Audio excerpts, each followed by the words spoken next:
하루의 경제 이슈 마무리 경주마 시작하겠습니다.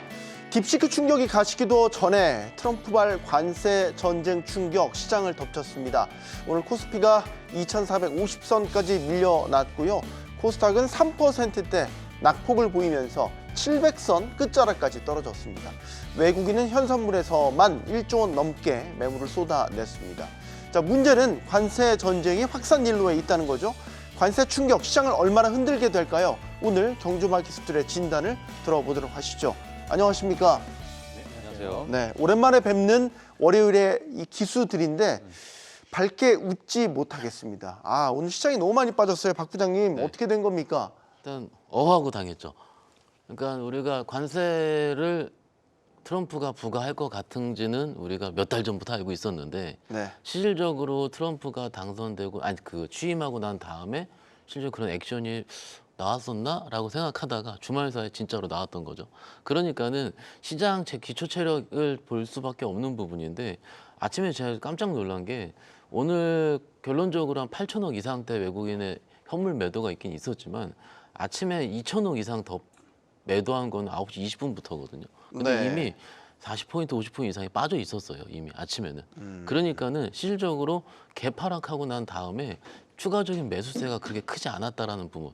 물론 오늘 우리 개인 투자자분들이 1조 이상의 매수를 삼성전자라든지 기타 종목을 하긴 했지만 우리 개인 투자자분들의 특성상 종목들을 공격적으로 매수하는 것보다는 빠질 때 살살살살 받아가는 형태의 매수를 하기 때문에 실질적으로 우리 시장의 그 기초 체력을 돌리기에는 조금 부담이 좀 있었다라는 부분이고요. 조금 좀 뭐라 그럴까요? 시장에서 제가 주말에 공부할 때 여러 가지 봤어요. 관세가 나왔을 때 관세를 회피할 수 있는 섹터를 매매하자. 엔터라든지 조선, 바이오 여러 가지 섹터가 있는데 막상 바이오 같은 경우 또 박살이 났거든요. 이게 실질적으로 크게 상관이 없는 쪽, 물론 뭐 국채금리가 조금 오를 수도 있다는 존재가 있긴 있지만은 그런 부분을 얘기하는 것보다는 제 개인적으로 봤을 때 오늘 시장의 맥은요, 그 관세 때문에 안 좋은 섹터 매도, 그리고 기존에 최근에 좋았었던 섹터 또 매도. 그 현금화를 하려 급하게 현금화를 하려는 시장 참여자들 많이 있었던 것 같고요. 상대적으로 지난주 금요일 날 강했었던 AI 소프트웨어 관련 섹터는 뭐 샘 엘트만 방안이라든지 이런 이슈가 있긴 있지만은 네. 역시 그런 부분도 통해서도 좀 더 강했다. 주도주가 좀 바뀔 가능성이 좀 보이지 않느냐? 이건 근데 지금 시기에는 확인할 수가 없는 부분이죠. 그래서 여러 가지 확인을 하면서 일단 시장을 봤다. 근데 결론적으로 봤을 때는 이쪽이 움직이는 거가 있죠.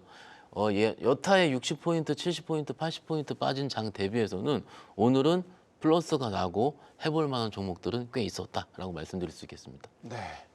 일단은 이 소나기를 피하고자 하는 심리들이 좀 그렇죠. 시장 내에 팽배하게 퍼져 있었다. 그래서 현금화에 대한 움직임들을 좀 진단해 주셨는데 우리 부장님께서 오늘 장 어떻게 보셨어요?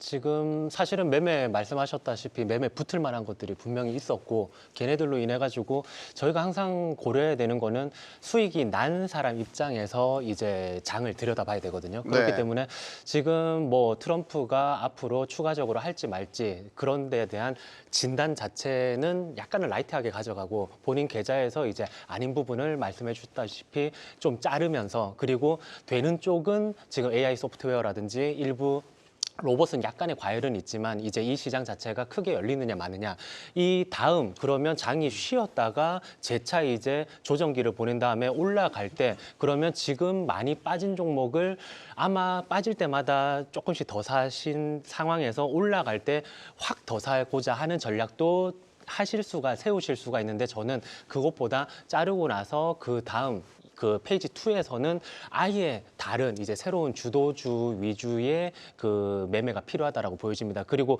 관세 부분에 대해 가지고는 이게 뭐 오늘 내일 뭐 당장에 끝날 부분이 아니기 때문에 뭐 EU도 4월 그리고 뭐 한국이라든지 다른 독일 그리고 일본, 한국 요런 그 미국에서 이제 수입을 많이 하는 국가에 대한 관세 부과 여부는 2분기 때 본격화될 거기 때문에 조금 장기적으로 이런 데에 대해서 대비를 해야 된다. 그래서 계좌를 조금 지키는 데에 집중을 하시되에 있는 종목들은 반드시 조금 그 여태까지 1년 이상 뭐 묵힌 종목들을 더 사기보다는 덜어 나가고 채울 거를 채워 나가셔라. 그렇게 말씀 전해드립니다. 네. 뭔가 포트 전략에 있어서도 변곡점에 왔다라는 거는 우리가 부인하지는 못할 것 같습니다. 자, 오늘의 시장 충격을 주었던 요인 관세. 네. 좀 짚어보죠. 일단 뭐 예상했던 부분입니다. 박종훈 팀장님. 네. 트럼프 대통령이 관세를 가장 사랑하는 단어고 부과할 거다. 우린 다 알고 있었어요. 예. 삼척동자도 아는 트럼프의 관세. 포문이 열렸습니다. 맞습니다. 뚜껑 열어봤더니 생각보다 임팩트가 있었던 것 같습니다. 있었다. 예, 너무 사랑하는 단어이기 때문에 좀 네. 빨리 이야기를 하시는 본인도 것 같아요. 사랑하시나요? 저는 별로 사랑하지 않습니다. 사랑하면 안 됩니다. 예, 네. 그 단어는 별로 사랑하지 않는데 일단 사실 제가 이번에 관세 이제 지난 주말에 많은 분들께서 또 뉴스를 통해서 많이 보셨겠지만 관세가 사실상 시장에서는 이미 어느 정도 좀 반영이 되는 심리적으로 반영이 되어 있었지만 제가 개인적으로 좀 봤었던 부분은 캐나다와 멕시코의 어떤 보복 관세나 이러한 대응점에 좀 있었다라고 보여져요. 그렇기 네. 때문에 지금의 뭐 트럼프가 언제 관세를 매기겠느냐 그런 어떤 타이밍을 재는 부분도 있었겠지만 우방국들이 이렇게 뭐 적극적으로 뭐 기다렸다는 듯이 플랜 B를 바로 내놓고 우리도 보복 관세를 할 것이다. 그 품목에서도 너무나도 세부적으로 나오다 보니까 시장에서는 이 지금의 이 강대강의 어떤 대치가 상당히 중장기적으로 좀 이어갈 그런 가능성이 있겠구나. 이러한 어떤 심리가 좀 작용이 됐던 것으로 보여지고요. 네. 지금의 미국 시장을 보게 되면 아시겠지만 뭐 지난주에 또 금리 동결이 있었고 지금의 실적 발표 시즌이기도 합니다. 그리고 실적 발표에 미국 기업의 약 한 25%가 지금 실적 발표를 했고요. 나머지 네. 75%가 이번 주부터 시작해서 또 남은 기간 동안에 실적 발표가 있기 때문에 그러한 여러 가지 이슈들도 분명히 시장에서 되어 있을 것으로 보여지고 있는데 지금의 관세 때문에 사실상 실적 발표가 많이 묻히고 있는 것도 있어요. 그렇기 때문에 지금 미국 시장을 또 바라보시는 분들도 이 부분에 대해서 우리가 조금 생각해 봐야 될 것으로 보여지고 지금은 블룸버그나 많은 외신들에서 관세, 캐나다, 멕시코 25%씩 그리고 중국에 10%씩 관세를 부과하는 것에 있어서 많은 분석 자료가 좀 나오고 있습니다. 그리고 블룸버그에서 지금 나온 자료를 좀 보게 되면 지금의 이 관세가 이어질 경우에는 1940년대의 관세의 환경으로 미국이 갈 것이다. 이렇게 지금 분석 자료가 나오고 있다 보니까 네. 1940년대 하면은 아마 지금 시장 참여자분들은 아무도 겪지 못하는 그러한 상황이 또 연출될 수 있다라는 어떤 불확실성이 지금 시장에서 내포해 있는 거고요. 그런 부분 때문에 아마 이번 주도 많은 변동성이 좀 있을 것으로 저는 예상하고 있습니다. 네. 시장이 가장 싫어하는 게 불확실성이라고 네. 하잖아요. 지금 일단 1차로 캐나다와 멕시코, 중국을 상대로 이제 25% 관세 부과를 하니까 맞대응을 한다. 근데 행정명령 안에는 니네 맞대응할 거야? 그럼 더 관세 높일 거야? 이것도 지금 미리 예고가 돼 있어요. 그러니까 엎친 데 덮치고 또 한 번 엎쳐서 다시 한 번 덮치는 뭐 이런 식의 지금 보복에 또 재보복 이런 식의 시나리오들이 다 불확실성을 안고 있고 그런 불안감들이 시장에 지금 나타나고 있는 거 아닙니까? 그러니까는 시장 참여자들이 불확실성을 가장 싫어하고 그런 분쟁이 격화돼서 언제 끝날지 모르는. 그런데 우리가 주말 사이에서 또 봤었던 거는 유로존까지 할 수 있다라는 그런 거. 유로 연합도 예고했죠. 그렇죠. 네. 그러니까는 그런 부분이 계속 추가적으로 우리가 예측이 되어 있기 때문에 막상 시장 참여자들은 포트를 아마 바꾸려 할 것 같습니다. 그러니까는 지금 오늘 시장의 격한 하락의 경우는 아마도 시장을 떠나려는 참여자들의 욕구라든지 이런 것들보다는 조금은 내가 가볍게 하고 가자라는 부분이 좀 맞을 것 같고요. 그리고 이제 비상경제권한법 이런 식으로 계속 워딩이 나오긴 나오는데 일단 트럼프의 의중이 중요할 것 같아요. 그런데 멕시코라든지 캐나다는 25%. 그런데 굉장히 궁금한 부분은 중국은 왜 10%밖에 내지 않을 것인가 이런 부분 좀 궁금해하긴 하거든요. 그런데 개인적으로 좀 뭐 확인을 해본 경우 같은 경우는 중국에서 10%로 하게 되면 이걸 아마 계단식이라든지 10%, 20%, 30%로 다음 협상의 도구라든지 그런 수단으로 활용할 가능성이 높다라고 생각이 좀 들어요. 네. 그러니까는 지금 어떻게 보면 이제 시작을 한 거거든요. 네. 이제 시작한 거에서 언제 끝날까? 이거는 아직도 불확실한 상황이고 여기 또 전이가 될 수 있는 게 국내는 언제 또 그런 것이 발발할 것인가 이런 부분이 계속 불확실한 거거든요. 그러니까 막상 2,500포인트, 50포인트까지가 우리 박스권 상단이라고 했는데 이거 자체가 한꺼번에 무너질 수밖에 없는 거죠. 그래서 조금은 불확실한 게 제가 아까 어하다가 시장을 받았다 그랬는데 네. 이게 지난주 금요일까지만 하더라도 시장 참여자들은 우리가 딥시크 때문에 정신이 없었어요. 근데 딥시크 때문에 반도체 어떻게 할까 고민만 하다가 주말 사이에 바로 관세까지 맞아버리니까는 이게 다른 악재가 추가적으로 한 번에 와? 이렇게 근데 악재가 오면은 이렇게 많이 빠질 수 있어? 궁금했던 거죠. 하다가 막상 열어보니 대만도 3%, 일본도 많이 빠지고 특히 TSMC 아마 6% 빠진 걸 제가 봤는데 많이 빠지고 있는 거예요. 그러니까 막상 이게 실질적으로 우리가 너무 경시할 부분은 아니구나라고 했기 때문에 종가까지 시장에서 그렇게 좋지 않게 끝났다고 생각하고 있습니다. 참 뭔가 타이밍적으로 나쁜 일들이 한꺼번에 몰려온다라는 말도 있잖아요. 생각해보니까 순서상 그러네요. 금리 동결했죠. 그다음에 딥시크 충격이 있었죠. 그리고 이번에 관세, 전쟁까지. 참 투자자들이 싫어할 만한 일들이 설 연휴 동안 참 순서대로 다 일어났다라는 생각을 지울 수가 없습니다. 그러면 이게 과연 시장에 어디까지 충격을 줄 거냐. 지금 하단 2,500선 일단 무너졌단 말이죠. 더 밑으로 여지를 둬야 됩니까? 어떻게 보십니까? 저는 여지는 두고 있고요, 당연히. 그런데 네. 지수에 대한 뭐 2,200까지다, 300까지다 이런 건 안 정해놓고 있는 상황 속에서 계좌의 밸런스만 생각을 하고 있거든요. 그래서 계좌를 딱 열었을 때에 하락하고 있는 종목들의 비율이 굉장히 크다라고 하면 그거는 무조건 잘못된 거기 때문에 네. 그 하락률을 제하고서라도 전체 금액에서 절대 비중 자체가 하락에 있는 비중 자체가 작아야 됩니다. 하락률 자체가. 그렇기 때문에 그런 거를 관리하는 시기다라고 보여지고 지금 관세 부분 연달아 악재가 나오면서 관세 부분에 대해서 지금 고민인데 결국은 그 트럼프 입장에서는 2018년도에 대비해가지고 무역 적자가 2배 이상 증가된 나라가 공교롭게도 캐나다, 우리나라 그리고 태국, 대만 뭐 이런 쪽이거든요. 네. 베트남까지 해가지고 그렇기 때문에 얘네들을 한번 손보자라고 생각을 하고 있는 와중에 지금 미국 입장에서는 캐나다 같은 경우에도 뭐 이렇게 때려봤자 캐나다 뭐 멕시코는 전체가 차지하는 수출 비중에서 7, 80%가 차지하고 GDP에서도 14에서 16% 차지하지만 미국 입장에서는 중국이든 뭐 어느 나라가 됐든 1% 미만 GDP에서 차지하기 때문에 언제든지 강하게 조치를 취할 수가 있고 그 와중에 우리나라는 예전처럼 이제 새우 등 터지는 격으로다가 다칠 수가 있는데 저 같은 경우에는 그런 비유를 요즘에 들이고 있는 게 옆집에서 불이 왜 났는지 그 분석하기보다는 자기 계좌에 불이 타고 있으면 그거부터 빨리 꺼라라고 말씀드리거든요. 그렇기 때문에 이 부분은 저는 지수는 예전부터 예측하는 걸 싫어했었어요. 왜냐하면 예전에 그 8월 5일 때에 갑자기 엔캐리 트레이드 때문에 빠질 때라든지 이럴 때에 많은 레포트들에서 무슨 얘기가 나왔느냐 하면 CDS 프리미엄은 낮은 상태에서 유지를 하고 있고 환율만 뛰었다. 그렇기 때문에 뭐 여전히 우리나라는 괜찮다 이런 식으로 진단을 했었거든요. 그런데 실제로 매수의 기회는 CDS 프리미엄이 유지가 될 때가 아니라 같이 급등을 해가지고 그 모든 불확실성이 최고조에 달했을 때가 저점에서 매수를 할 때이기 때문에 지금 같은 경우에도 이게 어디까지 확산이 되고 이런 부분들이 아직 노출된 것보다 이게 빙산의 일각이 될 수도 있으니까 예측하기보다는 본인들의 이제 저희의 계좌 관리, 그 하락하는 계좌들을 종목들을 조금 비중을 줄여 나가고 그 먹고 있는 종목들에 있어가지고의 약간은 주도주 대장 이런 쪽으로의 적극적인 트레이딩이 조금 필요하다고 보여집니다.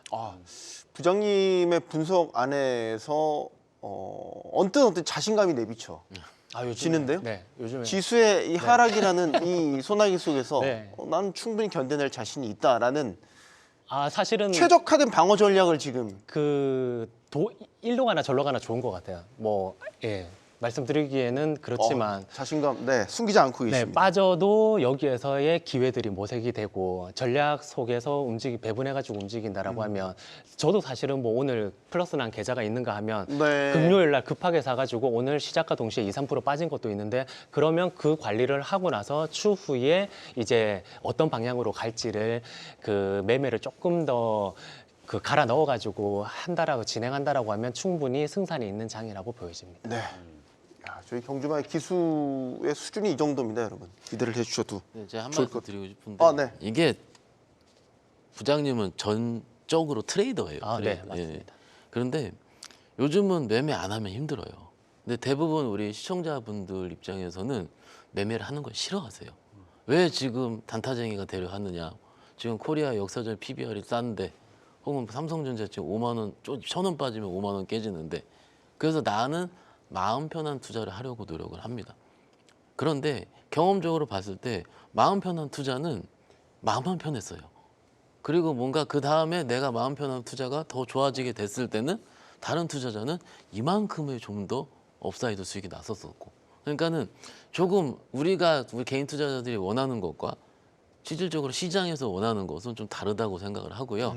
실제로 저도 현장에서 봤을 때 이게 좀 매매 플레이가 들어가는 것들이 혹은 그 개인 투자자분들 입장에서도 하셨던 분들이 계속 하시는 거지. 네. 막상 내가 이제 이것을 인생의 승부를 걸겠다라든지 이런 부분 조금 어려운 경우가 있어서 특히 오늘 같은 장에서 이런 질문들이 많이 옵니다. 왜냐하면 답답하니까는. 예. 저희 시청자들 지금 의견 남겨주고 계신데 다들 비슷한 고민들을 하고 맞아요. 계시는 것 같아요. 다들 주저하시는 부분도 분명히 있는 것 같고, 우리 현금을 함부로 쓸 장세는 아닌 것 같다. 방어적인 포지션을 취하고 계신 분들도 있고, 다 물론 다 존중합니다. 일단은 개인의 포트를 잘 지켜내는 방어 전략이 참 중요한 때라는 걸 다시 한번 말씀을 드립니다. 자, 이슈로 넘어가서요. 어쨌든 트럼프 관세 전쟁이 이제 시작됐습니다. 이번에 뭘 썼나 봤더니 트럼프 대통령이 비상경제권한법 이걸 썼더라고요. 예. 이걸 통해서 관세율을 높였더라고요. 이게 무슨 의미가 있을까요? 네, 뭐 저도 사실 뭐 비상경제권한법 해서 뭐 말씀을 좀 드리면 미국의 안보나 외교 경제 등의 위협이 되는 이례적이고 특별한 위험이 발생했다고 판단될 때 지금 쓴다라고. 발생했습니까? 뭔가 이례적인 게? 이게 보통은 이제 과거에 사실 한 59번 정도가 발생이 됐는데 네. 그때 당시 보게 되면 뭐 테러나 또는 뭐 무역 전쟁이나 아니면 여러 뭐 무기 조달이나 여러 이러한 부분에 있어서 이러한 권한법이 좀 발행이 됐었어요. 근데 지금 상황에서는 사실상 이것을 약간의 좀 빌미를 삼고 그냥 뭐 관세를 매기기 위한 하나의 뭐 이유를 좀 갖다 대는 게 아니냐 뭐 이런 이제 뭐 이야기가 좀 나오고 있는 상황이긴 합니다. 하지만 과거와는 좀 다른 그런 양상을 지금 보이고 있는 상황이고 또 중요한 게 뭐냐면 지금 트럼프 대통령의 입에 이제 단어 선택이 좀 있는 것 같아요. 이게 뭐냐면 네. 지금 캐나다 총리 같은 경우에도 우리 보복 관세하겠다. 트럼프 대통령은 보복 관세면 관세 2배로 올리겠다. 뭐 이러한 이야기도 하고 있고 그리고 고통은 지금은 고통이 좀 있겠지만 그만큼 가치가 있을 것이다 나중에. 이러한 이야기들 자체가 지금 시장에서 어떻게 지금 참여자들이 받아들여야 될지가 정말 좀 아이러니한 그러한 어떤 여러 가지 발언들이 나오다 보니까 네. 이게 지금 강대강의 대치가 얼만큼 오래 갈까라는 부분에 앞서서 말씀드린 것처럼 그 불확실성이 증폭되고 있는 것이고요. 하지만 저는 개인적으로 생각하는 게 여러 매크로적인 환경 자체는 지금 트럼프가 키를 쥐고 있고 이 부분에 대해서 흔들고 있는 것은 뭐 어느 정도 지나갈지는 저희가 조금 지켜봐야겠지만 시장을. 하지만 저는 지난번 방송에서 말씀드렸지만은 결국에는 시장을 움직일 수 있을 만한 입은 일론 머스크에 달려 있다라고 저는 말씀을 좀 드리고 싶은데 일론 머스크가 지금은 뭐 약간의 어떤 트럼프 행보에 있어서 좀 조용히 있는 상황이긴 하지만 네. 결국엔 세부적인 어떤 산업의 방향이나 시장을 흔들 수 있을 만한 특히나 시장의 참여자들이 정말 좋아할 만한 그런 어떤 쇼맨십을 너무나도 잘 알고 있는 사람이기 때문에 지금의 본인의 어떤 산업을 성공시키기 위한 또는 2025년에 여러 청사진을 그리기 위해서는 아마 일론 머스크가 조만간 또 다른 여러 가지 발언들을 좀 하지 않을까. 그 부분에서 또 시장이 약간의 좀 화색이 도는 그러한 상황도 저는 뭐 내심 좀 기대를 하고 있기 때문에요. 그 부분도 네. 같이 좀 체크해 주면 좋을 것 같습니다. 자, 우리 얘기 좀 해보죠. 이 관세 전쟁의 이번 대상은 우리가 아닙니다. 그렇지만 우리 장이 흔들리고 있어요. 왜냐? 다 직간접적으로 연결이 된다라고 보기 때문이죠. 일단 멕시코, 캐나다만 해도 우리 기업들 진출해 있는 거, 우리 핵심 산업들 다 들어가 있더라고요. 이거는 결국에는 우리 차례도 돌아온다라는 얘기로도 들리기도 그렇죠. 하고요. 어떻게 보십니까? 지금 뭐 아까 전에도 잠시 얘기를 나눴었는데 그 자동차 같은 경우에도 사실은 뭐 이렇게 저렇게 피해가지고 오히려 수혜를 입을 수 있다라는 레포트들이 주말 상간에도 많이 나왔었거든요. 그런데 네. 실제로는 주가는 많이 이제 영향을 하락 방향으로 기아 많이 빠졌대요. 네, 많이 빠졌고 그게 멕시코 쪽에 한 18% 정도 이제 비중이 있었던 부분들. 그런데 현대차는 1% 미만인데도 불구하고 영향을 받고 있고 네. 그게 GM 같은 경우에는 이제 오히려 올라갈 수 있다라고 했었었는데 멕시코 쪽이라든지 그쪽을 살펴보면 한 30%대 정도 이제 비중이 있는 미국의 메이저 한 3, 4 정도를 살펴보면 그 정도 비중이 있기 때문에 네. 전체적으로 산업적으로 우리나라뿐만이 아니라 글로벌하게 영향을 받고 있다. 그런데 우리 차례도 오는데 이게 먼저 지금 매를 맞고 있는 건 확실한데 이게 먼저 맞아가지고 주가가 많이 빠졌다라고 해가지고 이거를 매수 대응을 하거나 또는 나중에 뻔히 이제 시나리오는 그려지거든요. 뭐 계속 그 미국과 중국이 강대강으로 그 꼬리에 꼬리를 무는 꼬꼬무처럼 이렇게 싸움이 붙지 않는 이상은 한 4월 정도라든지 한 2분기를 놓고 보고 그 전에 약간의 저점 매수 타이밍이 나오지 않느냐라고 그 산업별로다가 이제 핀셋으로다가 매수 전략을 세울 수도 있지만 저 같은 경우에는 지금부터 해가지고 오히려 아는 거에 이 정도 맞았는데 그 이후에 우리가 수면 위에 올라와 있지 않은 거에 대한 부분들이 갑자기 불쑥불쑥 나타나면서 계좌를 흔들 수가 있을 것 같아요. 그래서 조금 조심히 트레이딩 전략을 세우고 있습니다. 불쑥불쑥 아는 것도 이 정도인데 네. 지금 우리가 몰랐던 거, 예상하지 못했던 것도 대상이 될 수 있다라는 거. 일단 아는 것부터 얘기를 해보죠. 지금 자동차 이야기를 주로 해주셨는데 사실 캐나다 쪽에는 우리 2차 전지 기업들 합작사도 꽤 많이 서 있더라고요. 오늘 2차 전지도 많이 흔들렸어요. 그러니까 뭐 몇 군데 회사들이 있더라고요. LG 엔솔이라든지 포스코 퓨처엠도 포스 퓨처엠도 그렇고. 있고요. 그래서 그 회사들이 일부 타격을 입지 않을까라고 고민을 해서 그러면 두 개만 빠져야죠. 만약 예를 들어 그렇다면. 근데 오늘 2차 전지 종목들 보시면 시작 관계 개파락해서 종가까지 처절하게 빠졌습니다. 그런데 막상 두 가지 측면을 생각할 필요가 있는데 처음은 지수요. 막상 이런 외국인들이 매도를 통해서 코스닥을 팔건 코스피를 팔건 대부분 시총 상위주들, 엔솔도 시총 상위고요, 에코프로는 상위고요. 프로그램으로 때려버리면 일단은 정신을 못 차립니다. 그리고 지금 4분기 실적 발표 시즌 중이긴 한데 조금 전 LG화학 발표 나왔죠. 잘 안 좋게 나왔을 겁니다. 아마도 지금 실적이 좋지 않게 발표 나오는 중이기 때문에 더 그렇습니다.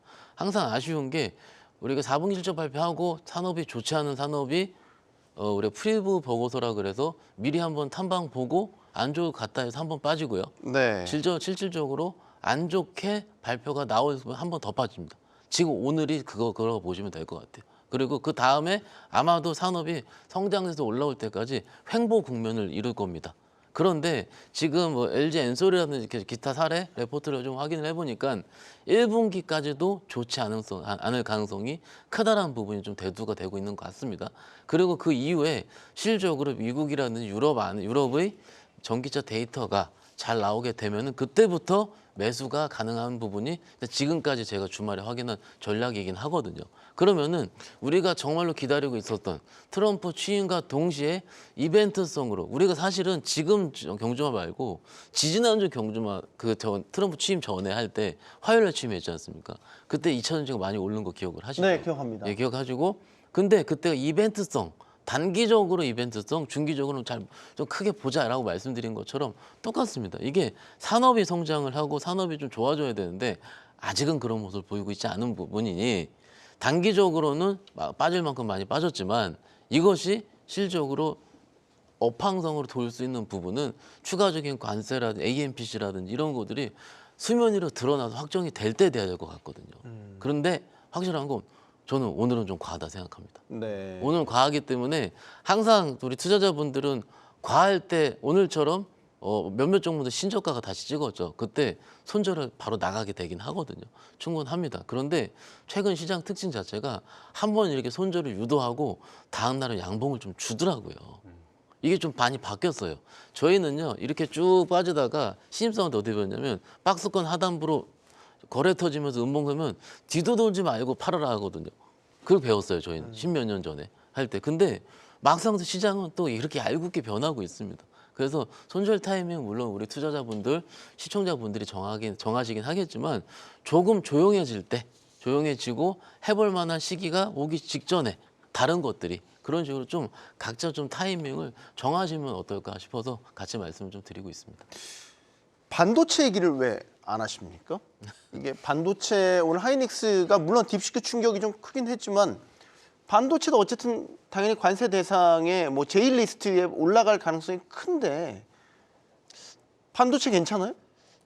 저는 뭐 작년부터 계속 안 좋다라고 말씀을 드리면서 지금도 삼성전자 기준에서는 뭐 5만 원 초반까지 밀린 상황인데 보통 그냥 저 같은 경우에 업장이라고 표현하기는 네. 그렇지만 도곡센터에서 네. 이제 그 트레이딩 전략을 세웠을 때에 예전 같은 경우에 큰 자금이 있으신 분들이 안전하게 약간을 레버리지를 써가지고 베팅을 할 때에 은행주를 배당을 받으면서 그 한 1년 정도 쭉 끌고 오면서 배당도 먹고 주가 수익률도 먹는 CFD 전략을 채우기도 했거든요. 대주주도 회피를 하면서. 그런데 지금 그것들이 주가 상승이 약간 멈춰져 있는 상태에서 바뀐 전략이 바로 반도체 쪽으로 이제는 반등이 올 때가 왔다라고 하면서 삼성전자, SK하이닉스를 저점에서 과하게 이렇게 좀 딱 베팅을 해둔 자금들이 굉장히 저희 쪽에서도 커요, 이게. 그렇다라고 하면 일반인 분들도 동일한 전략을 약간 이렇게 전문적으로 그 공부를 하실수록 이쪽에 대한 확신을 가지면서 이 시장은 뭐 딥시크도 있지만 하이엔드 시장은 하이엔드 시장대로 가고 고효율, 저비용 고효율은 양쪽으로 다 가고 A식도 A식대로 가니까 다 커지는 거 아니냐라고 하면서 결국은 시장 방향이 그 뻔히 그 지금의 리스크만 피하면 괜찮아질 거니까 싸질 때마다 담자. 특히나 삼성전자 같은 경우에 PBR 1배 미만에서 담아서 1배에서 팔아도 충분하지 않느냐라고 하지만 지금 1분기 때 실적도 뭐 영업이익단으로 한 15% 이상 뭐 전년 대비든 전분기 대비 다 빠질 거거든요. 그런데 이게 뭐 중국 제재 부분으로 인해 가지고 디램 쪽도 마찬가지지만 뭐 그 HBM3 쪽으로다가 지연 쪽도 있고 그런데 이게 딥시크 쪽 그리고 관세부가 이런 쪽으로 인해 가지고 이런 게 없더라도 시간이 걸렸었는데 이런 게 발생하면서 저 같은 경우에는 한 반년 이상 딜레이 됐다고 보여져요. 이쪽으로는. 그렇기 네. 때문에 조금 계속 실망 매물 또는 이제는 지수를 놓고 지수가 앞으로 상황이 괜찮아질 거니까 쫙 올라갑니다가 아니라 네. 반등이 옵니다가 아니라 그 지수는 잡아놓은 밑에서 이제 잡아놓은 상태에서 국지적으로 섹터 단이라든지 테마 단에서 움직일 가능성이 크기 때문에 자금들이 마치 미국의 비테크로 쏠림이 있었듯이 국내 시장에서도 특정한 곳으로다가 쏠림이 반복적으로 일어나면서 이제 치고 빠지기를 할 텐데 거기에서 특히나 삼성전자 예전에는 삼성전자 SK하이닉스를 롱숏으로 붙기도 했고 네. 뭐 다른 산업에서 롱숏 전략을 살피기도 했지만 지금부터는 만약에 삼성전자라든지 LG엔솔이라든지 묵직한 종목들을 좀 덜어내면서 가벼운 종목들로 수익률을 챙겨 나가는 장이 연출될 수도 있기 때문에 이쪽은 관세 그리고 뭐 딥시크 뭐 중국 제재 이런 부분들 그리고 이런 다양한 전략 속에서 약간은 소외당할 수 있는 가능성까지 고려한다라고 하면 초반에 말씀드렸듯이 한 6개월 정도는 추가적으로 딜레이 기간이 있기 때문에 조금은 저는 부정적으로 봅니다. 네. 네. 그러니까 그 작년 하반기 때는 좀 싸질 때마다 조금씩 담는 전략이었다면 지금 또 완전히 또 시프트가 되셨군요. 그때도 저는 아닌 전략이었었기 때문에 그런데 지금도 여전히 하드웨어 쪽은 아니게 봅니다. 박 부장님도 의견을 좀 들어보고 뭐 싶은데요, 이거는? 여러 번 말씀드리긴 했는데 삼성전자는 PBR 1배 언더의 싼 주식, 코리아 주식의 코리아에서 가장 대표적인 주식. 그러니까 5만 원 언더 내에서 우리가 저기 2달 전에 봤지 않습니까? 5만 원 깨졌을 때 방학에 들어와서 바로 들어올리는 국민들이 알 수 있는 굉장히 좋은 주식 이렇게 얘기하지 않습니까? 그러니까 싼 주식은 시간이 어느 정도 걸릴 수가 있는 부분이고 업황적으로 봤을 때 지금 우리가 아시다시피 미국에서 제재가 들어가게 되면 엔비디아 칩을 좀 덜 쓸 수도 있을 것 같고 그렇기 때문에 시간이 좀 걸릴 수 있다는 우리가 다 아는 내용이에요. 다시 주가에서도 다 반영이 됐다 보는 건데 제가 오늘 조금 HTS를 살펴보다가 오늘 코스닥이 이렇게 많이 빠짐에도 불구하고 외국인이 산 주식이 테크윙을 145억을 샀고요. PSK홀딩스를 70억을 샀고요. 이렇게 샀거든요. 이게 뭐냐면은 HBM 쪽으로 베팅하는 외국인은 일부 있다고 생각을 하는 겁니다. 즉 우리 부장님께서 말씀하신 것처럼 그 섹터 내에서 해볼 만한 것들은 중간에 계속 나올 거예요. 근데 업황이 우리가 진일보하게 바로 올릴 수 있다? 이거는 지금까지 예측을 봤을 때는 2분기 이후라고 우리가 일단 우리가 언론상에 확인할 수 있기 때문에 지금 4분기에서 2분기 사이는 지금 막상 오늘이랑 내일 미국 주식도 지금 잘 어떻게 헷갈리는데 2분기까지 기다릴 수 있겠다라는 것보다는 상대적으로 베타 같은 큰 섹터를 통해서 소위 우리가 알고 있는 작은 주식들 팡팡 뛸 수 있는 중소형주를 통해서 매매를 하자가 좀 매매를 하시는 분들의 요즘의 중론일 겁니다. 아마도. 하나만 더. 네. 그럼 바이오까지만 딱 얘기해 보죠. 지금 바이오까지도 일단 관세 대상 리스트에 올라가 있거든요. 그렇죠. 잠재적인. 네. 그러면 물론, 바이오도 네. 마찬가지예요? 제가 계속 말씀을 드리지만 바이오는 우리가 올라가는 주식이 거의 정해져 있어요. 알테오젠부터 시작을 한 국민들이 알고 있는 몇 종목들이 있죠. 그런데 그 종목들이 지난주까지 확산을 하다가 오늘 부러졌다는 게 문제입니다.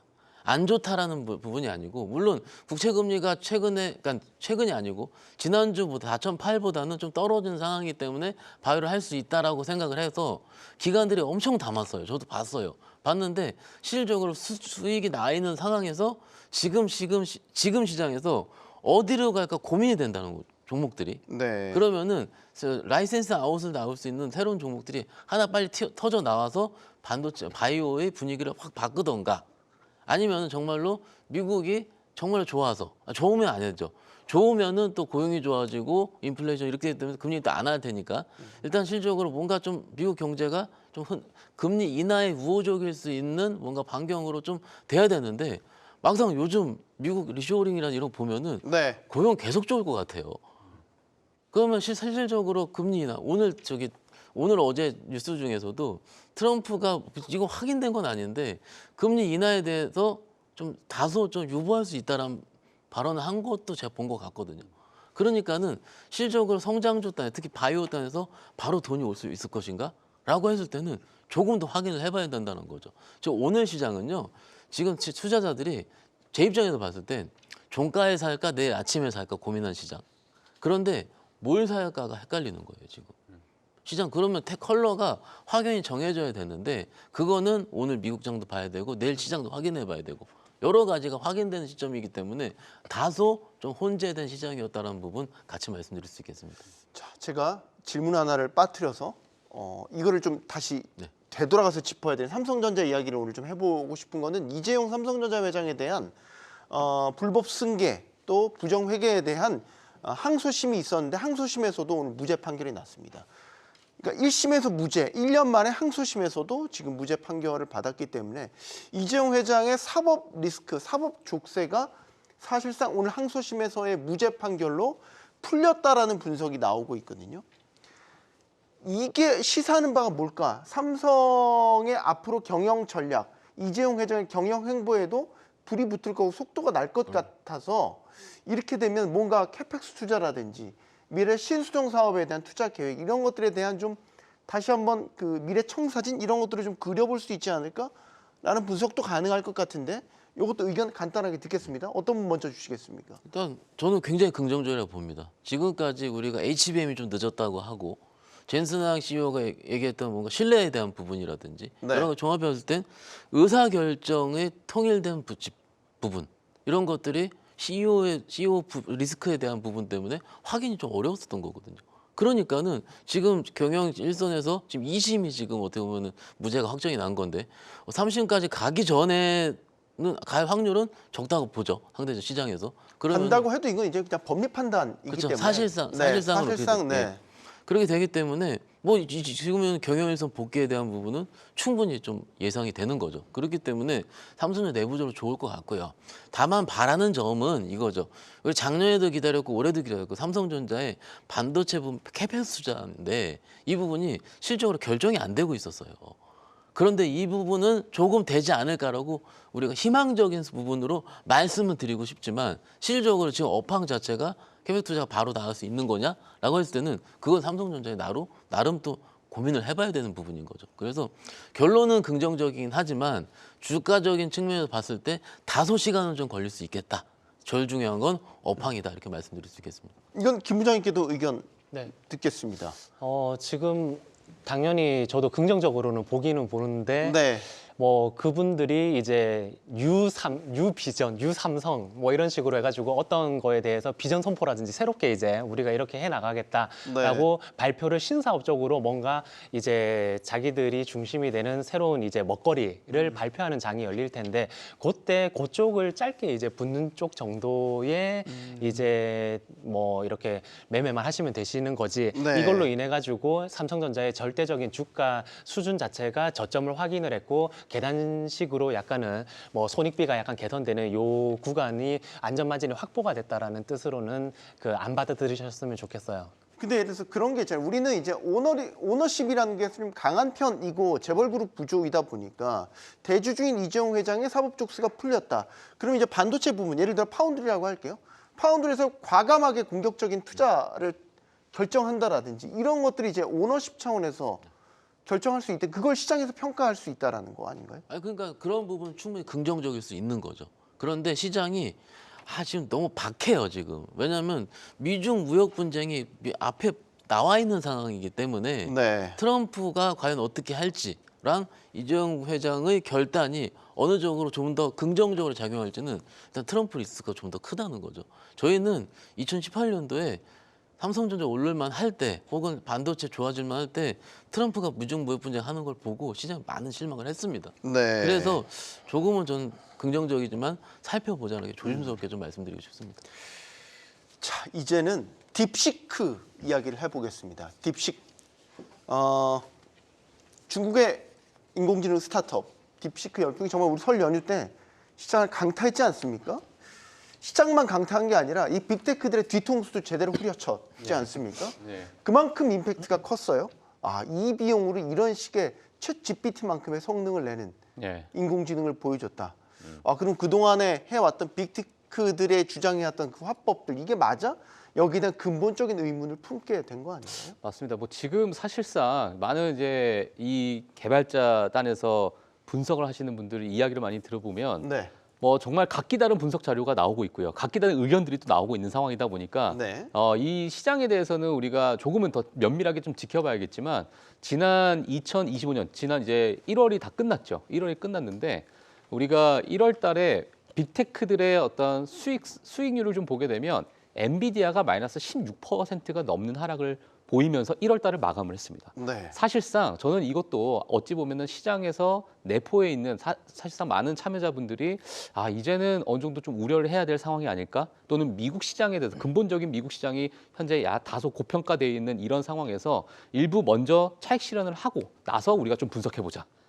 이러한 어떤 의견들이 좀 있는 것 같아요. 그래서 보니까 딥시크에 대해서 이게 정말 위협적인 것이냐? 아니다. 이거는 정말 앞으로 뭐 저비용으로 나가는 많은 플랫폼들이 향후 나타날 수 있는 하나의 뭐 초입 구간이다. 이런 이야기들이 좀 나오다 보니까 네. 자, 그 부분은 우리가 좀 지켜봐야겠지만 하나 확실한 것은 지금의 딥시크의 출현으로 인해서 많은 빅테크, 그러니까 지금 미국의 어떤 독점적인 그러한 어떤 시장에서는 크게 흔들어 놨다라는 것은 저는 긍정적으로 보고 있습니다. 그래서 많은 경쟁을 통해서 건전한 경쟁을 통해서는 일부 그러한 부분에서 소비자들은 또 현명한 선택을 할 수 있을 만한 그런 판이 깔아지는 그러한 어떤 초입 구간이라 저는 보고 있고요. 네. 물론 지금 딥시크에 대해서도 많은 이야기가 있어요. 내가 거기에 내가 정보를 좀 넣게 되면 모든 개인 정보를 다 털어간다더라. 뭐 과거에 틱톡과 비슷한 약간 국가 안보의 어떤 그런 프레임과 비슷한 이러한 이야기들이 지금 미국에서는 막 이제 공격적으로 하고 있는 상황이고 많은 글로벌에서도 이러한 부분에서 우리가 조심해야 된다라는 그런 외신을 통한 이야기도 좀 나오다 보니까 뭐 이 부분은 우리가 시장의 참여자분들 선택의 영역인 것 같고요. 하지만 시장적으로 봤을 때는 앞으로 저비용으로도 이러한 부분이 나타날 수 있기 때문에 우리는 조금 더 긍정적으로 좀 볼 수 있는 여지가 저는 있지 않을까 개인적으로 그렇게 보고 있고 지금의 많은 미국에 있는 개발자들이 이야기하는 것이 지금의 AI라는 이 토목공사는 미국이 다 했고 많은 어마어마한 돈을 투자해서 토목공사를 크게 해놨는데 네. 이제 챗GPT나 여러 이제 우리 대규모 언어 모델을 여기저기 건물을 세우는 거죠. 근데 여기에 저기 멀리에 조그맣게 이제 중국이 저비용으로 건물 하나를 조금 세웠는데 이제 그 부분에 대해서 뭔가의 어떤 AI 생태계 자체가 많이 크게 어떻게 이제 건물이 세워질지는 모르겠지만 그런 부분에 대해서 이제 시장에서는 많은 어떤 전망들이 지금 나오고 있는 상황이다 보니까 이 부분은 우리가 2025년 동안 보면서 우리가 같이 좀 고민을 해봐야 되는 그런 순간이 아닐까 그렇게 보여집니다. 지금 1차원적으로 고민하는 건 이거 아니에요? 엔비디아의 독점이 계속 유지될 것인가? 그렇게 많이 파는 H 시리즈의 칩을 이제 예전만큼 팔 수 있을 것인가? 그렇게 청사진을 그렸는데 장밋빛 청사진을 그렸는데 이게 아닐 수도 있겠네? 지금 이 고민을 시장에서 1차적으로는 하고 있는 거 아니에요? 엔비디아가 흔들려? 그럼 우리 이제 하이닉스는 그럼 HBM 어디다 팔지? 이렇게 다 연결되는 거잖아요. 그게 지금 그러니까- 가격에 반영된 거고. 그러니까 그렇게 하루에 17%가 빠졌죠 엔비디아가. 그리고 지금도 가격 반영을 하고 있지 못하는 상황이기도 하고요. 일단 의심은 계속될 가능성이 크고 우리가 스타게이트 프로젝트라 그래서 트럼프의 자존심에 어느 정도는 딥시크가 나오면서 생채기를 냈죠. 힘들었죠. 타이밍도 참 기가 막혔던 게 5천억 네. 달러 이 세 개를 다 쓸어버릴 것 같이 했는데 띡 80억짜리 AI 내놓고선 더 큰 임팩트를 줬잖아요. 근데 이게 논란이 많이 있죠. 그러니까 막상 그런 비용이 80억밖에 안 들었다 하지만은 실질적으로 다른 뭐 아키텍처라든지 여러 가지 개발이라는 이런 부분은 조금 더 훨씬 더 많은 비용이 들어갈 가능성이 크다라는 부분은 이 시장에서 중론인 것 같습니다. 네. 그렇기 때문에 이렇게 한번 생각을 해보시죠. 우리 국내 투자자분들이 가장 궁금한 거는 엔비디아가 안 좋으면 HBM 안 써 이걸 겁니다. 맞아요. 예. 그래서 HBM과 관련된 국내 밸류체인들 혹은 밸류체인이 안 돼, HBM이 안 되면 국내 레거시 쪽이 안 될 것이냐. 이것 때문에 지금 굉장히 어려워하고 그것 때문에 지난주 금요일과 오늘까지 주가가 박살이 났거든요. 그러니까 몇몇 종목 같은 경우는 12월에서 1월 사이에 주가가 반등 나온 거 이상으로 더 빠졌어요. 그러니까 이미 그거는 작년에서 안 좋은 수준이니까 이미 다 반영이 됐다라고 보는 거죠, 개인적으로는. 그런데 여러 가지 얘기를 할 수 있긴 있지만은 막상 그 AI 딥시크가 도입이 되고 나서 모델링을 했다 그러지 않습니까? 그러면은 여러 모델링을 하고서 중간에 모델링에 대한 카운셀링이라든 이런 거 해준 거를 우리가 에이전트 AI라고 그 젠스항 CEO가 얘기를 했지 않습니까? 그럼 막상 젠스항 CEO가 얘기했던 그 방향성이랑은 거의 대동사 소위 맞는 것 같습니다. 그런데 단기적으로 봤을 때는 아시다시피 우리가 2월 20 며칠 날 아마 이제 엔비디아 실적 발표를 하는데 실적 발표에 대한 의구심이 좀 있을 것 같고요. 좋긴 좋은데 더 좋을 것인가? 이거죠. 근데 작년까지 글로벌에서 가장 큰 주도주가 1분기 실적, 그러니까 지금 실적이 꺾일 것 같은 그런 위기감이 있다 하면은 조정이 나오는 건 당연할 거고 국내 반도체 소부장 쪽들 관련 밸류체인들 당연히 지금 조정이 나오는 건 당연할 겁니다. 결론적으로는 엔비디아가 실적 발표 때 뭘 또 얘기를 해줘야 될 것 같습니다. 그래야지 의심이 네. 좀 꺾일 가능성이 좀 있어 보입니다. 자, 이 딥시크 충격이 충격만으로 그친 게 아니라 생태계를 변화시키니까 새롭게 떠오르는 예를 들어서 수혜주가 또 막 지금 주목을 받고 있고요. 반면에 수혜주였던 게 또 뭐 나락을 가기도 하고 막 이런 식의 이제 변화들이 일어난단 말이에요. 자리바뀜도 일어나는 것 같고 네이버랑 카카오 이야기를 해보고 싶은데 딥시크의 출현은 네이버와 카카오엔 호재다. 이런 분석이 있더라고요. 동의하십니까?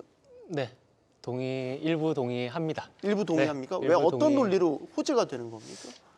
지금 뭐 저비용으로다가 결국은 개발을 하는 쪽이기 때문에 이 부분이 간단히 제가 오늘 고객분한테 직접 드린 설명을 빌려가지고 말씀을 드리면 네. 그 치고간 이제 교사가 있어요. 교사가 기존에 이제 그 계속 알려주고 굉장히 박사님이 잘 알려주고 있는 시장 속에서 이제 1등 모범생이 갑자기 딥시크라는 애가 나왔거든요. 1등 모범생이. 우리나라는 그런데 수능으로 따지면 한 8, 9등급 맞는 애들이었어요. 여태까지는. 그런데 1등 그 잘하는 교수한테 들은 이제 1등급인 모범생이 어떻게 학습을 하는지 온라인 학습을 하는지 뭐 이런 것들을 보면서 따라서 배우다 보니까 얘도 이상 등급이라든지 아니면 뭔가 그 인서울을 할 수가 있는 단계로 올라갈 수가 있는 뭔가 엿보면서 배울 수 있는 토대를 마련했기 때문에 이 부분이 네이버 카카오 쪽에는 뭐 절대적으로 불리한 게임은 아니다라고 보여지면서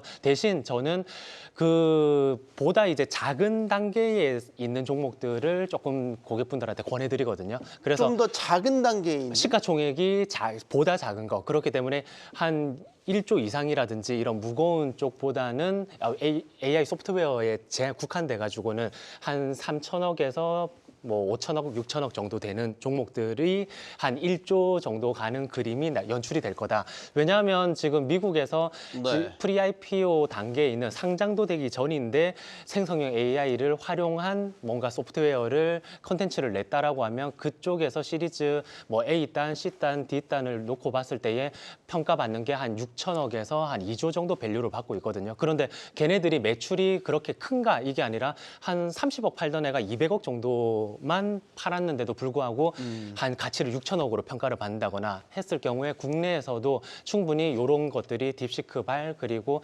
여러 그 무거운 종목들이 또 처지는 과정 속에서의 자금 이동 쪽이 AI 소프트웨어로 확산될 때 이 한 3천억 단에서 한 5천억 단에 있는 종목들이 1조로 가는 랠리 아닌 랠리를 보일 수가 있다. 지수랑 무관하게 그렇게 보여지면서 최근 같은 경우에 반도체 쪽에 미국 쪽 움직임에서도 필라델피아 반도체 지수는 이렇게 그 기고 있는데 AI 소프트웨어 주가는 올라가고 있거든요. 그리고 살펴보면 IBM이라든지 셉이라든지 뭐 레딧 이런 종목들은 52주 신고가를 다 돌파를 했어요, 지금. 그런 와중에 국내에서도 그런 훈기가 지금 조금씩 찾아오고 있다. 그래서 뭐 AI 소프트웨어 쪽으로는 예전에 반도체를 HBM 뭔가 그 종목들이 밸류체인으로 확장되는 국면에서 종목들이 여러 가지들이 이거저거 할 거 없이 올라갔듯이 이쪽이 뭔가 그 지금 흑자를 내든 적자를 내든 그런 거 규모하고는 상관없이 약간 AI 소프트웨어만 붙더라도 올라간다. 그런데 이게 그 굉장히 그 잡스러운 테마로 보시면 안 되고 지금 실제로 생성형 AI를 평가하는 플랫폼에서 1등을 전 세계 1등을 차지한 애들도 있고 또 개개별적으로는 뭐 샘 알트먼이 그 방한을 했다라고 하는데 실제로 2023년도 6월 달에 이제 셀바스 AI라는 종목에서도 샘 알트만을 같이 미팅을 한 적이 있거든요. 그러면서 그렇듯이 뭔가 이런 쪽에 협업이라든지 아니면 가능성을 열어둔 쪽의 종목들도 찾아보면 많기 때문에 이쪽을 조금 선별해가지고 보시면 좋을 것 같습니다. 딥시크의 출현이 결국 AI 판에서도 새로운 주류를 만들고 있다. 지금 제가 이런 식으로 해석이 되는데 그 중에 하나를 AI 소프트웨어로 보셨고 결국 AI도 다 칩 단이 있는 거고 하드웨어 단이 있는 네. 거고 그게 아니라 소프트웨어 단을 지금 소프트웨어 보고 계시는 그렇죠. 거네요? 소프트웨어가 한 1년 뒤, 1년 반 뒤에 올 게 이렇게 약간 딥시크 발로 인해 가지고 조금 땡겨졌다. 주가 상승 부분이라든지 뭔가 모멘텀적인. 그래서 아까 전에 바이오를 잠시 언급하셨잖아요. 네. 이제 바이오가 원래는 말씀하셨다시피 금리가 4.5대 정도면 한 4.8에서는 부담스러운데 4.5대부터 안정이 된다라고 하면 그 순번이 걔네들 차례였었어요. 이제 조금씩 다시 담아봐도 되겠구나. 그리고 부장님이 말씀하셨다시피 우리나라 바이오 뻔하기 때문에 그리고 바이오는 특히나 1조 이상의 종목들을 건드려야 되는데 알테오젠이라든지 뭐 리가캠 뭐 확산하면 ABL 바이오라든지 여러 가지들이 있지만 그런 애들의 순번이 찾아올 때 너 잠시 나가 있어라고 분위기가 확 바뀐 게 지금 AI 소프트웨어 쪽이거든요. 그래서 요런 그 약간은 그 순번도 바뀌고 뭔가 지금 잘 챙겨봐야 될 민물 썰물이 바뀌고 있는 뭔가 조류가 바뀌고 있다 이런 것들을 포착을 하셔야 되는 그 예민하게 보셔야 되는 장인 것 같습니다. 네, AI 소프트웨어에 대한 우리 부장님의 분석 좀 관심 있게 들어보시면 좋을 것 같고 또 뭐가 있을까? 예를 들어 휴머노이드 로봇은 여기에 해당되지 않을까? 로봇. 이것도 AI잖아요. 그러면 좀 더 가벼워진 어떤 휴머노이드를 조금 더 가성비 있는 휴머노이드 로봇도 가능한 거 아니에요? 충분히 확장할 만합니다. 진짜 확장할 너무 만한데. 무리하게 확장을 아니요, 했나요 아니요. 지금? 그러니까 지난주 금요일도 좋았고 오늘도 레인보우 로보틱스는 굉장히 좋았어요. 확장할 만한데 조금 시장보다는 많이 올랐다는 거. 그리고 로봇은 좀 지금 무겁다. 주가 왜냐하면 상승 이슈가 지난주에 삼성전자 IR 하면서 그 로봇 추진단 발족을 한다고 얘기를 하면서 레인보우 로보틱스가 추세가 무너질만 하던 게 갑자기 쫙 솟아서 추세가 생겼어요. 그럼 오늘 이틀째거든요. 오케이, 다 좋습니다. 그런데 삼성에서 만약에 그런 얘기를 안 했다면 어땠을까 하면은 로봇은 좀 쉴 수도 있었거든요. 그러니까는 이게 지금 그런 여러 가지 케이스들이 혹은 이렇게 우연적인 필연이라고 얘기를 하죠. 산업이 바뀌는 과정에서 계속 언급이 되면서 좋은 모습을 보일 수 있습니다. 그런데 레인보우 로보틱스라는 시총이 6조 원 되는 큰 종목을 빼놓고 다른 종목들은 정말로 각계 플레이가 나타난다는 거예요. 매매하기가 진짜 어려워요. 그러니까 3개 있습니다. 3개 딱 합쳐서 매매할 만한 것들은. 그런데 그것들도 내가 매매할 때 물론 제가 매매를 좀 못해서 그럴 수 있긴 하지만은 타점 자체가 굉장히 좀 생뚱맞다? 좀 어려워요. 그러니까는 이것들을 매매하실 거면은 산업의 성장성을 보긴 보지만은 조금 더 안정화된 나의 포트 안에서 좀 내가 물리더라도 좀 기다릴 수 있다라든지 혹은 이 다음 차례는 협동 로봇이라든지 다음 차례는 대기업과 협업하는 로봇이라든지 이런 거를 조금 시나리오를 써가면서 좀 해보시는 게 가장 낫다라고 생각하고 있습니다. 단순히 그러면 예를 들어 네이버, 카카오, 인터넷주는 어떻게 보세요? 좋습니다. 눌려 있었잖아요. 카카오는 오너 리스크 때문에. 네. 네, 이번 주에 아마 네이버 실적 발표를 할 거예요. 네. 할 건데 실적 발표 이후에 좀 더 추가적인 청사진이 나올 것 같고요. 지금 올라가는 게 셀맨, 올트맨이 와서일지 AI 소프트웨어 좋아서일지 실적 발표 기대감일지는 다 섞여 있다고 보거든요. 그래서 저는 최근에 올라오기도 했었고 좋습니다. 매우 좋습니다. 네. 좋은데 좀 더 확인해 보자 이렇게 말씀드립니다. 중요한 건 딥시크가 던진 돌의 파장이 어디까지 어떤 양상으로 지금 퍼져 나가는지를 우리가 감지를 해야 되고 그 속에서 전략을 세워봐야 된다라는 거죠. 자, 트럼프발 관세 전쟁 일어났습니다. 그럴 줄 알았는데, 그럴 것 같았는데 막상 맞닥뜨리게 되니까 이 알고도 일격을 당한 것 같아서 더 아픈 것 같습니다. 모두가 우려했던 시나리오가 현실이 되는 양상인데 또 한 번 겪어본 상황이니만큼 다음 스텝을 예측하고 충격을 최소화하는 방안을 마련해야 될 것 같습니다. 경주마가 도와드리겠습니다. 내일 뵙겠습니다. 고맙습니다.